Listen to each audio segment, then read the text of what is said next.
शरद पवार से 2004 से क्यों नाराज हैं अजीत पवार? 19 साल पहले की टीस भतीजे के मन में पूरी कहानी।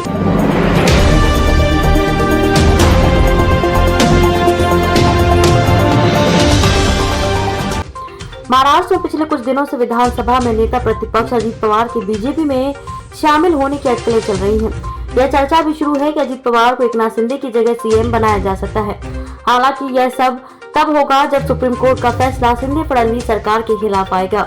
कहा जा रहा है कि इसके लिए बीजेपी ने अजीत पवार पर डोरे डालना शुरू किया है। ऐसे में सबसे बड़ा सवाल ये पैदा होता है कि क्या अजीत पवार अपने चाचा और एनसीपी के मुखिया शरद पवार से बगावत करेंगे?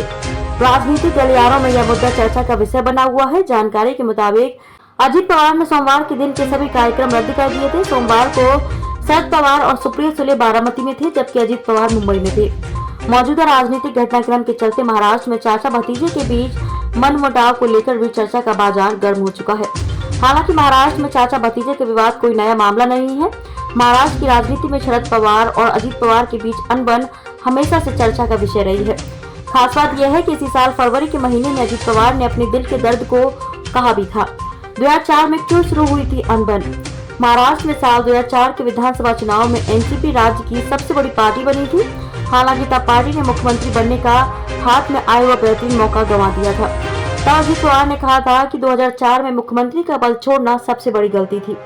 अजीत पवार ने कहा था कि किसी को मुख्यमंत्री बना देते तो काम चल जाता।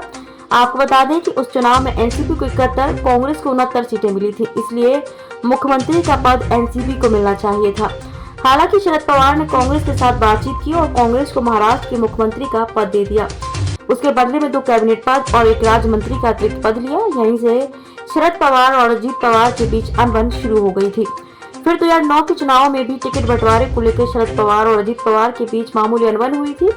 भुजबल को उप मुख्यमंत्री बनाने पर नाराज हुए थे अजीत पवार। अजीत पवार की बीजेपी के साथ शुरू से ही अच्छे संबंध रहे हैं। सरकार बनाने के लिए शिवसेना को समर्थन देने के मुद्दे पर भी अजीत पवार असहज थे। अजीत पवार 2008 में छगन भुजबल को उप मुख्यमंत्री बनाए जाने से भी खफा थे।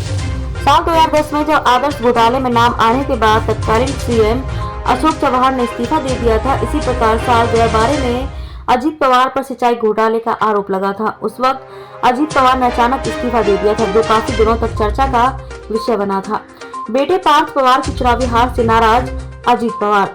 बीते लोकसभा चुनाव में अजीत पवार इस बात से खफा थे कि उनके बेटे पार्थ पवार एनसीपी पार्टी उचित सहयोग नहीं दिया गया, जिसकी वजह से पार्थ चुनाव हार गए थे। यह भी कहा जाता है कि चुनाव में शरद पवार ने पार्थ पवार की उम्मीदवारी का विरोध किया था। हालांकि बाद में पार्थ पवार ने मावल से चुनाव लड़ा था, जिसमें उनकी पराजय हुई थी। साल 2010 में जब आदर्श घोटाले में नाम आने के बाद तत्कालीन सीएम अशोक चव्हाण ने इस्तीफा दे दिया था। इसी प्रकार साल 2012 में अजीत पवार पर सिंचाई घोटाले का आरोप लगा था। उस वक्त अजीत पवार ने अचानक इस्तीफा दे दिया था, जो काफी दिनों तक चर्चा का विषय बना था। बेटे पार्थ पवार की चुनावी हार से नाराज अजीत पवार। बीते लोकसभा चुनाव में अजीत पवार इस बात से खफा थे कि उनके बेटे पार्थ पवार एनसीपी पार्टी उचित सहयोग नहीं दिया गया, जिसकी वजह से पार्थ चुनाव हार गए थे। यह भी कहा जाता है कि चुनाव में शरद पवार ने पार्थ पवार की उम्मीदवारी का विरोध किया था। हालांकि बाद में पार्थ पवार ने मावल से चुनाव लड़ा था, जिसमें उनकी पराजय हुई थी।